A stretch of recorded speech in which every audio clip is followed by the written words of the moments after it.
Our new story Toxical Boy Innocence Girls Arrest Novel Story CH1 cute Simhika और monster अखंड। काशी, सुबह का समय, घाट पर दो लगभग 11 साल की लड़कियां बैठी थी। वो दोनों आपस में बातें कर रही थी। उसमें से जो छोटी लड़की थी वो बोली, सुनो ना, तुम हमारे साथ प्रयागराज चलो, हम लोग वहां खूब मस्ती करेंगे। तो बड़ी लड़की बोली, चलूंगी पर अभी नहीं, क्योंकि अभी माँ बाबा जाने नहीं देंगे।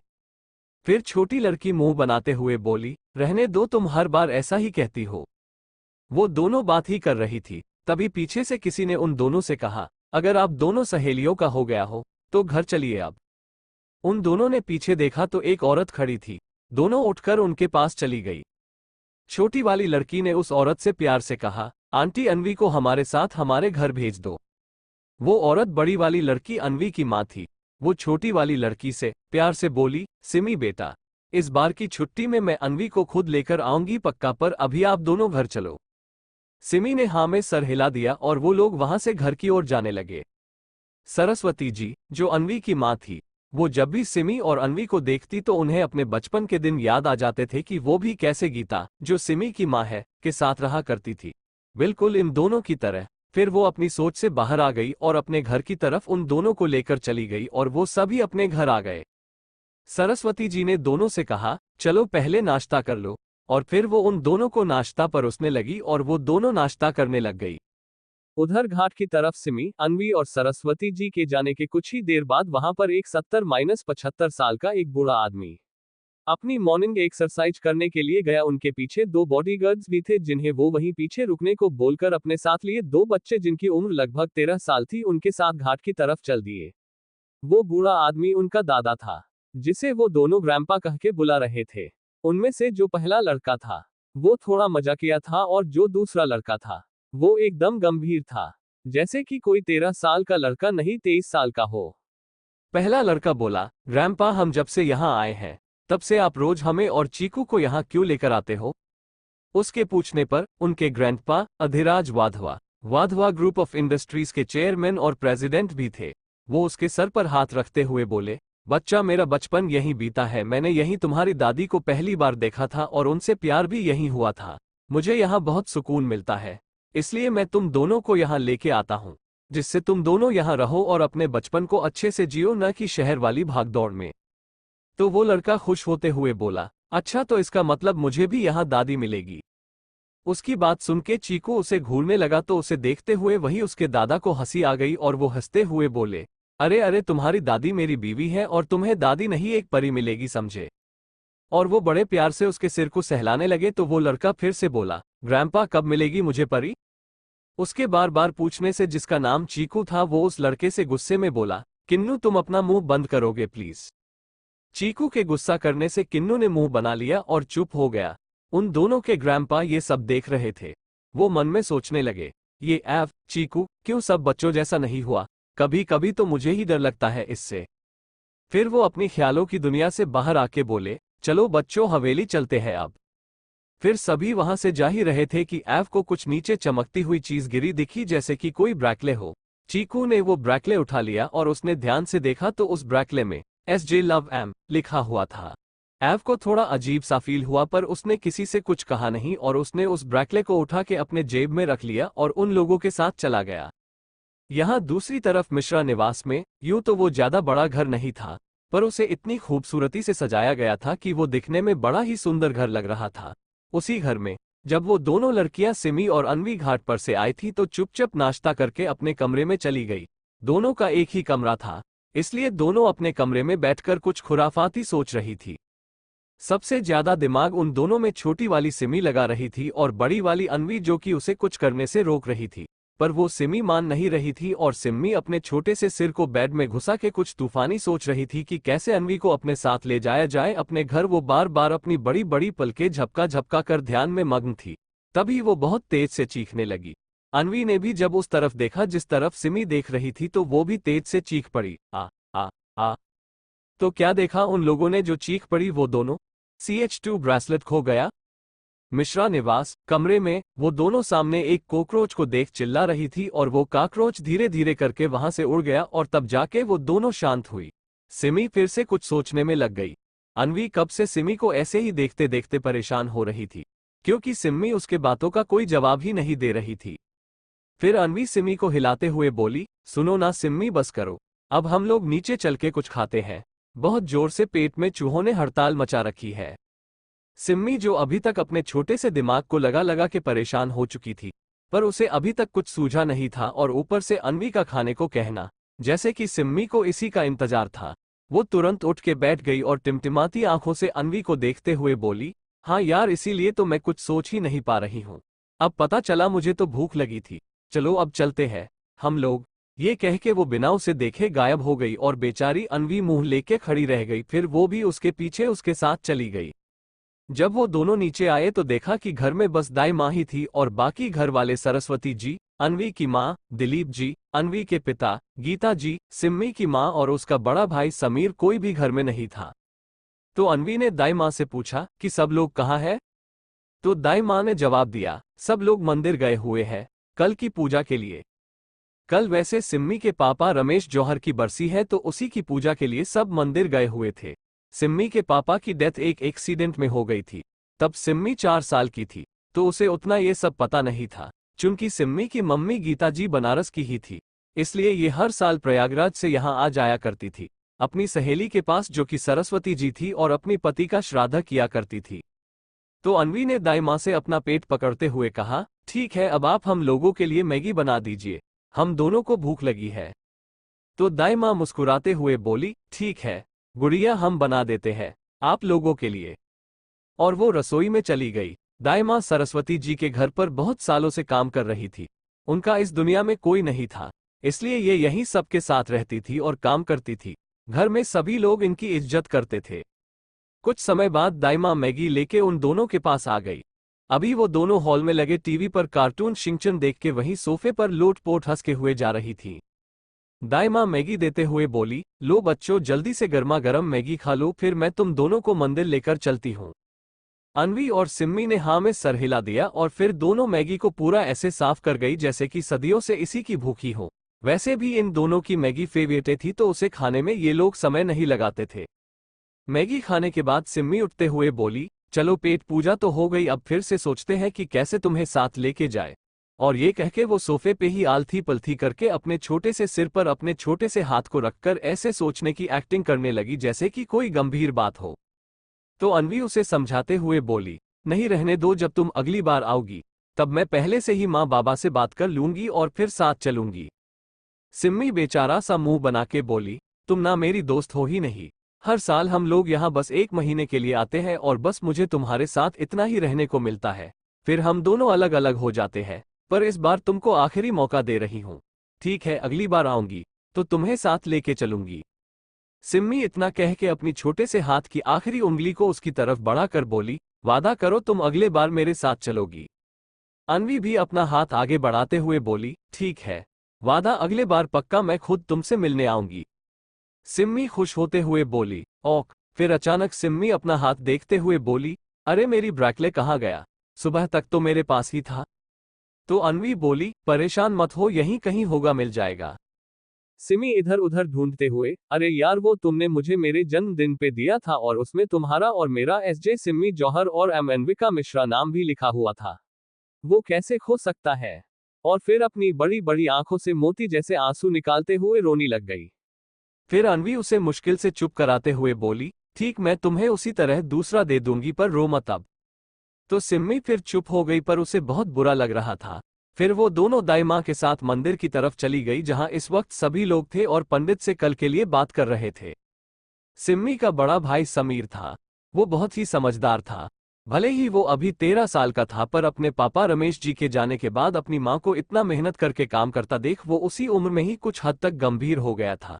क्योंकि सिम्मी का परिवार एक मध्यम वर्गीय परिवार था और सिम्मी की मां गीता जी एक स्कूल टीचर थी और उनके 2 बच्चे सिम्हिका, सिमी और समीर अभी पढ़ाई कर रहे थे। सब वहां कल की पूजा की तैयारी में लगे थे।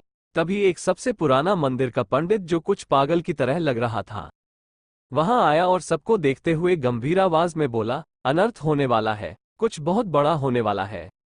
सब ये सुन के चौंक गए और उस पंडित को देखने लगे। तो क्या होने वाला है? क्यों कहा पंडित ने ऐसा? छतरी द मॉन्स्टर ऐप। इधर बनारस की सबसे शानदार हवेली वाधवा हवेली में उनकी कार बनारस की सड़कों पर हवा को चीरते हुए चल रही थी। उनके कार के आगे और पीछे दो दो कार चल रही थी। वो कार बॉडीगार्ड की थी, जो उन्हें प्रोटेक्ट कर रहे थे, क्योंकि अधिराज वाधवा पूरे इंडिया ही नहीं बल्कि पूरे एशिया के नंबर 1 बिजनेसमैन है और उनके कई सारे दुश्मन भी है, और इसी दुश्मनी के चक्कर में इन्होंने अपनी बहू नमिता वाधवा को खो दिया और इनकी फैमिली में सिर्फ अधिराज वाधवा, सारिका अधिराज वाधवा, इनके बड़े बेटे धनराज वाधवा, इनकी दूसरी बीवी मेनका वाधवा, जो इनकी पर्सनल सेक्रेटरी हुआ करती थी, पर इनकी पहली बीवी नमिता वाधवा की मौत के बाद धनराज वाधवा को अपने प्यार के जाल में फंसाकर उनसे शादी कर ली। इनके छोटे बेटे श्लोक वाधवा, आस्था श्लोक वाधवा और उनकी बेटी जो अभी 10 साल की है श्रुति वाधवा, और इनके तीनों भाई हैं। अपनी बहनों पर जान देते हैं, एक राजकुमारी की तरह रखते हैं। ऐप तो दिखाता नहीं है पर वो भी बहुत चाहता है। अब आगे उनकी कार एक आलीशान हवेली के आगे रुकती है और मैं गेट पे ही डायमंड का एक बड़ा सा नेम प्लेट लगा हुआ था, जिसपे साफ साफ बड़े बड़े अक्षरों में वाधवा हवेली लिखा हुआ था। सामने गार्ड आके गेट खोलते हैं और उनकी कार गेट के अंदर आई और गेट बंद हो गया। फिर एक गार्ड जल्दी से आके उस कार का गेट खोलता है और उसमें से अधिराज वाधवा, एव, अखंड वाधवा और सात्विक एसवी निकलते हैं और वो लोग अंदर की तरफ चले गए। यहाँ अधिराज वाधवा अपनी बीवी सारिका वाधवा के साथ अपने पोते पोती के साथ अपनी बहू नमिता वाधवा की बरसी के लिए आए हैं, और उनका बड़ा बेटा धनराज वाधवा अपनी दूसरी बीवी मेनका वाधवा के साथ वेकेशन पर है, और वो लोग श्राद्ध वाले दिन आएंगे, और उनका छोटा बेटा श्लोक वाधवा दिल्ली में अपने बिजनेस को देख रहे हैं। इसलिए यहाँ सिर्फ इनकी बीवी सारिका वाधवा, एव और सात्विक और इनकी बहन श्रुति वाधवा, यही लोग यहाँ थे। हवेली के अंदर सारिका जी अभी अभी मंदिर से पूजा करके आए हैं, और वो जब गेट पे उन लोगों को अंदर आते हुए देखा तो उनके पास जाके बोली, अधिराज वाधवा से बोली, हो गया, घूम लिए? अरे कम से कम आप तो बड़े हो जाइए। अब आपकी उम्र नहीं है कि आप ऐसे यंग मैन की तरह एक्सरसाइज करें। अब तो आपके पोते पोतिए की उम्र है ये सब करने की। तो अधिराज वाधवा चिढ़ते हुए बोले, देखिए आपकी उम्र हो गई है, मैं तो अभी बस कम उम्र का ही हूँ। कोई भी मुझे देख के इम्प्रेस हो जाती है ना बच्चों? अधिराज वाधवा एव और सात्विक की तरफ देख के बोले, तो सात्विक जल्दी से, हाँ ग्रैंपा आप सही कह रहे हो। फिर वो एव की तरफ देखता है जो बिना किसी इमोशन के वहां खड़े होके उन लोगों को देख रहा था पर कुछ बोल नहीं रहा था। फिर अधिराज वाधवा अपनी बीवी की तरफ देखते हैं जो खा जाने वाली नजरों से उन दोनों दादा पोते को देख रही थी। दादाजी जब ये देखते हैं तो समझ गए कि मामला बिगड़ने वाला है, तो वो जल्दी से बात संभालते हुए बोले, अरे मेरी जान, मैं तो सिर्फ तुमसे प्यार करता हूँ। अपनी जवानी के दिनों से देखो अभी तक, तो प्लीज अब ये सब छोड़ो, चलो नाश्ता करते हैं। कल बरसी की तैयारी के लिए पंडित जी को बुला लिया है, घाट पे ही पूजा होगी तो उसको भी देखना है। ये कह के वो जल्दी से गायब हो गए कि कहीं कोई बम ब्लास्ट ना हो जाए। सारिका वाधवा अच्छे से जानती थी और वो मुस्कुराते हुए किचन की तरफ चली और दोनों बच्चे अपने अपने रूम में फ्रेश होने चले गए। कुछ देर बाद दादी माँ सभी बच्चों को आवाज लगाई कि चिक्की चीकू किन्नू आ जाओ, सभी नाश्ता कर लो। किन्नू, सात्विक सीढ़ियों से आता हुआ बोला, ग्रैंडमा श्रुति अभी तक उठी नहीं। ग्रैंडमा बोली, नहीं बेटा जाके जगाओ उसे, कितनी बार उठाया पर नहीं उठी। तो किन्नू एसवी बोला, ठीक है मैं अभी चिक्की को लेके आता हूं, आप नाश्ता लगाओ, कहके वो चला गया। और इधर एव के रूम में एव जब अपने कपड़े चेंज करता है तो उसे अपने पॉकेट से कुछ गिरता हुआ दिखता है, तो वो उसे उठा लेता है और वो और कुछ नहीं वही ब्रैकलेट थी जो घाट पे उसे मिली थी। वो उसे अपने हाथों में लिए देखते हुए बोली, किसका है ये और ये इस पर क्या लिखा हुआ है? उसे कुछ समझ नहीं आता तो वो उसे अपने पास फिर से रख के ज्यादा न सोचते हुए कपड़े पहन के नीचे जाने लगता है। श्रुति के रूम में श्रुति अपने छोटे हाथों में बड़े बड़े से टेडी बेयर को लेके उसमें अपना सिर घुसाए सो रही थी। तभी कोई आके उसके हाथों से वो लेके उसे साइड में रखकर उसे प्यार से उठाता है। चिक्की उठ जाना, कितना सोएगी? चिक्की कसमसाते हुए बोली, अभी थोड़ी देर और भेयू प्लीज। सात्विक बोला, नहीं अब बस भी कर या मैं उसे बुलाऊं, जिसके देखने भर से तो उठ के बैठ जाएगी। तभी उस कमरे में पीछे से किसी की आवाज आई, कौन नहीं उठा अभी? ये आवाज सुनते ही श्रुति की नींद उड़ और वो जल्दी से अपने दोनों छोटे हाथों को अपनी आंखों में मींचते हुए, अरे अरे मैं तो उठ गई। वहीं सात्विक जब आवाज सुना तो समझ गया कि अभी उसकी छोटी सी बहन उसके उठाने से उठ नहीं रही थी और अब अचानक से उसकी सारी नींद गायब हो गई। वो मुस्कुरा के पीछे देखता है तो पीछे कौन है? पीछे CH4 डेविल भैयू और मम्मा, मैं आपको कहीं जाने नहीं दूंगी। अब आगे जब सात्विक पीछे की तरफ देखता है तो वहां कोई और नहीं एव अपने कोल्ड इंप्रेशन के साथ अंदर आता हुआ दिखाई देता है। ऐव श्रुति की तरफ देखते हुए बिना किसी भाव के, श्रुति उठो और रेडी होके नीचे आओ। ये कहके वो एसवी को अपने साथ लेके चला जाता है। वहीं श्रुति, जिसकी नींद पूरी तरह से अपने डेविल भैयू के इस तरह कहने से उड़ चुकी थी, वो कहती है, ये भाइयों भी ना सुबह सुबह ऐसे कौन अपनी क्यूट सी लिटिल सी बहन को डराता है। ये कहे कि वो वॉशरूम में चली जाती है। कुछ देर बाद नीचे डाइनिंग एरिया में हेड चेयर पे अधिराज वाधवा, उनके राइट साइड पे सारिका वाधवा, उनके लेफ्ट साइड पे एसवी और अधिराज वाधवा के एकदम सामने की चेयर पर अपनी इमोशनलेस और लिए ऐव बड़े ध्यान से कुछ सोचते हुए ब्रेकफास्ट कर रहा था। फिर श्रुति आती है और अपने ग्रैंडपा के गोद में जाके बैठ जाती है, तो उसकी ग्रैंडमा उसे ब्रेकफास्ट कराने लगती है। ब्रेकफास्ट के बाद सभी बच्चे अपने रूम में चले जाते हैं और वहीं ऐव अपने टैब में कुछ काम करने लगता है। उसको इस तरह से देखते हुए सारिका वाधवा जी अधिराज वाधवा से कहती है, इतनी छोटी सी उम्र में मेरा बच्चा कैसा हो गया है। न इसके अंदर वो बचपना रह गया, न कोई बच्चों जैसी जिद, न उनके जैसी बातें। मैं तो कभी कभी इसे ऐसे देख के परेशान हो जाती हूँ। तो वहीं अधिराज जी उन्हें समझाते हुए कहते हैं, अरे मेरी चुलबुली, ये वो उनको प्यार से बुलाते हैं क्योंकि वो पहले बहुत चुलबुली और शरारती हुआ करती थी। इतना क्यों परेशान होती हो, देखना हमारा बच्चा भी एक दिन फिर से वही हमारा चीकू बन जाएगा। और मेरा दिल कहता है कि कुछ होने वाला है, जैसे हम लोगों की जिंदगी में हमारे चीकू की जिंदगी में। ये कह के वो उनके साथ मंदिर की तरफ चले जाते हैं। इधर मणिकर्णिका घाट पर दाई माँ उन दोनों को लेके आती है जहां पूजा की तैयारियां चल रही थी। सिम्मी अपने मम्मी के पास जाके उनका पल्लू पकड़ते हुए, मम्मा बस भी करो, अब मुझे आपका पेट छूना है। उसकी ऐसी बातों को वहां सब सुन के हंसने लगते हैं। तो उसका भाई समीर आके उसे पकड़ते हुए कहता है, बच्चा अभी मम्मा को काम है ना, अभी नहीं, जाके अनवी के साथ खेलो। तो सिम्मी मुंह बनाते हुए कहती है, नहीं भाई, मुझे पेट छूना है, मम्मा का समझे आप। ये कहके वो अपनी मम्मी के पास जाके फिर खड़ी हो जाती है। दरअसल सिम्मी को बचपन से अपने मम्मा के पेट छूते आए हैं, तो वो अब आदत बन गई है, इसलिए वो जिद करने लगती है ना छूने पर। उसकी मम्मा प्यार से उसके गालों पे हाथ फेरते हुए, बच्चा अभी मम्मा ये वाला काम कर ले, फिर आपके साथ मम्मा रहेंगी। और अब तो आप बड़े हो गए हो ना, तो अब आप पेट छूना बंद कर दो। अगर मैं कहीं चली गई तो आप किसका पेट छूगे, इसलिए अब आप और बड़े बन जाओ। वो सिम्मी के गालों को प्यार से सहलाते हुए कहती है। तो सिम्मी कहती है, ऐसे कैसे आप मुझे छोड़ के जाओगे, आप कहीं नहीं जाओगे समझे आप। वो गुस्सा करते हुए कहती है। तो गीता जी उसके दोनों फूले हुए गालों पर किस करते हुए, ओ मेरा बच्चा, कहीं नहीं जाऊंगी, ओख पर अभी काम है, आप अनवी के साथ खेलो, वो आपको बुला रही है, देखो। वो हाथ से इशारा करती है। तो अनवी उसी की तरफ देख रही थी। फिर सिम्मी जल्दी से एक बार अपनी मम्मा का पेट छू के भाग जाती है। उसकी इस हरकत पे वहां सभी मुस्कुरा देते हैं और फिर अपने अपने काम में लग जाते हैं। वहां एक कोने में एक पंडित जी बैठे हुए ये सब देख के ऊपर आसमान की तरफ देखने लगते हैं।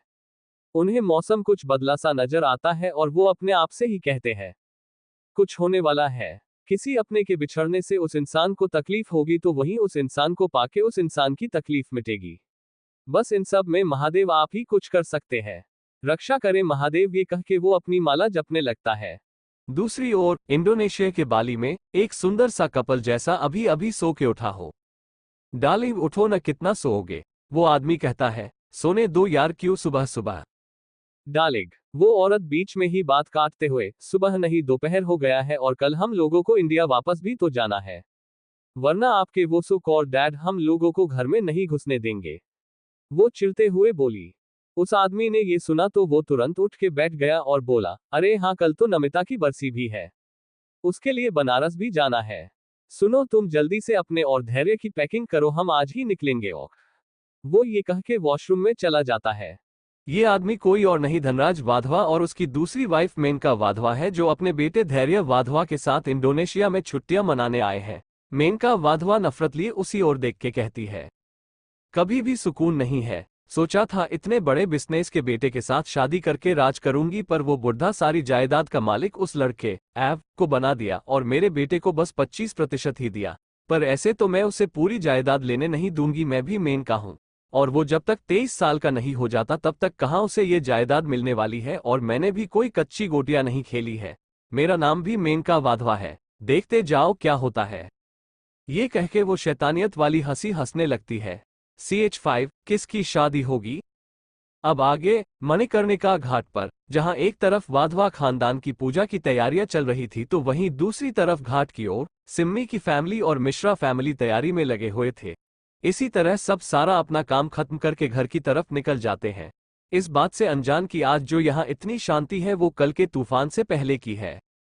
रात का वक्त, मिश्रा निवास, सभी को घर आते आते शाम हो जाती है। उसके बाद सभी खाना खा के सोने के लिए चले जाते हैं, क्योंकि कल का दिन बहुत बड़ा था और ये सच भी था, कल जिंदगियां बदलने वाली थी सभी की। पर इस बात से सब अनजान सुकून की नींद सो गए। वाधवा हवेली, यहाँ भी सभी खाना खा के सोने चले गए, क्योंकि कल सुबह का ही मुहूर्त था पूजा का, तो सबको जल्दी ही मंदिर पहुंचना था। वहीं दूसरी तरफ दुबई आबूधाबी में एक 45-50 साल का आदमी, सांवला रंग, आंखों के ऊपर कट का निशान, काली आंखें जिसमें सिर्फ नफरत और शैतानियत भरी हुई थी, और उसके अगल बगल में दो खूबसूरत लड़कियां उस आदमी के पास बैठी थी। वो आदमी अपने हाथ में वाइन की बोतल लिए देवदास बन के बैठा हुआ था। कुछ समय बाद उस आदमी का दूर नॉक होता है। वो आदमी खुश होते हुए, आओ और बताओ, काम वहां का पूरा हो गया ना? वो आदमी कहता है, जी बॉस, जैसा कहा था वैसा ही हुआ, अब बस कल उन लोगों की जिंदगी की आखिरी सुबह होगी। ये सुन के वो आदमी पागलों की तरह हंसने लगता है। वो इस समय एक दानव लग रहा था। वो अपनी आंखें बंद करके एक झटके से दोबारा खोलता है तो उसकी आंखें पूरी तरह से गुस्से और नफरत से लाल हो गई थी, जैसे मानो अभी कोई जल के राख हो जाएगा। वो आदमी कहता है, कल, बस कल, उसके बाद तुम अधिराज वाधवा। सॉरी सॉरी चाचा जी, हा हा हा, कह के वो एक बार फिर शैतानों की तरह हंसने लगता है। उसके इस तरह हंसने से वहां खड़ी दोनों लड़कियां डर जाती है और जो आदमी अभी अभी आया था वो डर से कांपने लगता है। वो आदमी कहता है, रघु, जो उसका राइट हैंड है, कल तो हमारे जश्न मनाने का दिन है और इंडिया वापस जाने का, तो तैयारियां करो रघु का, मैं एक बार फिर अपने घर वापस लौट रहा हूं और उन लोगों की बर्बादी का जश्न भी वहीं मनेगा। ये कह के वो अपनी वाइन की बोतल को पूरी पी डालता है और फिर उन दोनों लड़कियों की तरफ देखता है जो डर के मारे वहीं खड़ी हुई कांप रही थी। वो उनके तरफ देख के पैसों की एक बंडल उठा उनके ऊपर फेंक के कहता है, लो और जाओ मजे करो, आज मैं बहुत खुश हूं। इतना सुन के वो लड़कियां तुरंत वहां से चली जाती हैं और रघु भी सब बता के वहां से चला जाता है। फिर वो आदमी सोफे पर बैठ के शराब पीने लगता है। इंडिया में काशी विश्वनाथ, सुबह के 5 बजे काशी विश्वनाथ मंदिर में पुजारी महादेव की पूजा आरती कर रहे थे और गंगा की लहरें आज अलग ही उफान में थी। मौसम भी आज कुछ अलग ही कहानी बयां कर रहा था। सूरज धीरे धीरे करके चारों तरफ अपनी रोशनी फैला रहा था। मिश्रा निवास में सरस्वती जी और गीता जी सुबह सुबह ही उठ के श्राद्ध की तैयारियां कर रही थी। सरस्वती जी माला बनाते हुए कहती है, गीता सुनो, अनवी जिद कर रही थी तुम लोग के साथ जाने के लिए और दोनों बच्चे एक साथ कैसे खुश रहते हैं, तो मैंने सोच लिया है परसों मैं तुम लोगों के साथ उसे प्रयागराज भेज दूंगी, फिर जब छुट्टियां खत्म होगी तो वापस बुला लूंगी। इस बात पर गीता जी हामी भरते हुए, हाँ, सिम्मी भी कितना जिद करती है उसके साथ रहने के लिए, तो वो तो और खुश हो जाएगी। इस बात पे दोनों मुस्कुरा देती है। फिर पीछे से एक आवाज आती है, क्या बात है, हमारी साली साहिबा और पत्नी किस बात पे इतना मुस्कुरा रही है, हमें भी बताइए, हम भी थोड़ा हंस ले। ये कहते हुए दिलीप जी उनके पास चले आते हैं। फिर वो दोनों उन्हें बताती है कि अनवी को गीता के साथ प्रयागराज भेजने की बात कर रहे हैं। तो इस बात पे दिलीप जी कहते हैं, हाँ, दोनों बच्चियां साथ में कितना खुश रहती है, सही रहेगा, दोनों खुश हो जाएंगी, पर मुझे तो इस बात की चिंता है जब वो दोनों बड़ी हो जाएंगी तो तब दोनों ही अलग हो जाएंगी। तो गीता जी कहती है, वो तो आप सही कह रहे हैं जीजा जी, काश ऐसा होता कि दोनों की शादी एक ही घर में कर देते तो दोनों ही हमेशा साथ में खुश रहती। उनके इस बात पे सभी सोचने लगे। फिर पीछे से एक क्यूट सी आवाज आती है, किसकी शादी होगी और कौन खुश रहेगा? जब वो लोग पीछे देखते हैं तो वहां दो छोटी सी क्यूट सी एंजल, दुनिया भर की मासूमियत अपने छोटे छोटे चेहरे पर लिए, सिम्मी और अनवी खड़ी थी। वो दोनों उन लोगों के पास आती है और सिम्मी अपने मम्मी की गोद में और अनवी अपने पापा की गोद में चढ़ जाती है और अपनी छोटे छोटे बाहों को उनके ऊपर लपेट देती है। तो वो लोग उन दोनों से कहते हैं, आप लोग हमारी बातें सुन रही थी? ये सुन के सिम्मी जल्दी से इनोसेंट अंदाज में, अरे नहीं नहीं अंकल, मैं नहीं सुन रही थी, वो तो ये अनवी है जो मुझसे कह रही थी कि चलो सिम्मी चल के देखते हैं कि वो लोग क्या बातें कर रहे हैं। मैंने तो मना भी किया पर ये मानी ही नहीं और यहाँ चली आए और मुझे भी लेके आ गई। ये सब सिम्मी ने बहुत मासूमियत से बोला था कि सामने वाला देख के ये पक्का मान ले कि हाँ, यही सही कह रही है। पर असलियत तो वहां सभी को पता थी कि ये खुराफाती दिमाग सिर्फ और सिर्फ सिम्मी का ही लग सकता है। अनवी बेचारी इतनी शांत रहती है कि वो कभी ये सब करने का सोचती भी नहीं है। सिम्मी की बातें सुन सब उसे घूरते हुए मुस्कुरा देते हैं और उन्हें फ्रेश होने का बोल के सभी मंदिर जाने की तैयारी में लग जाते हैं। My lovely readers, Ours novel story. Thanks for watching story. Subscribe to my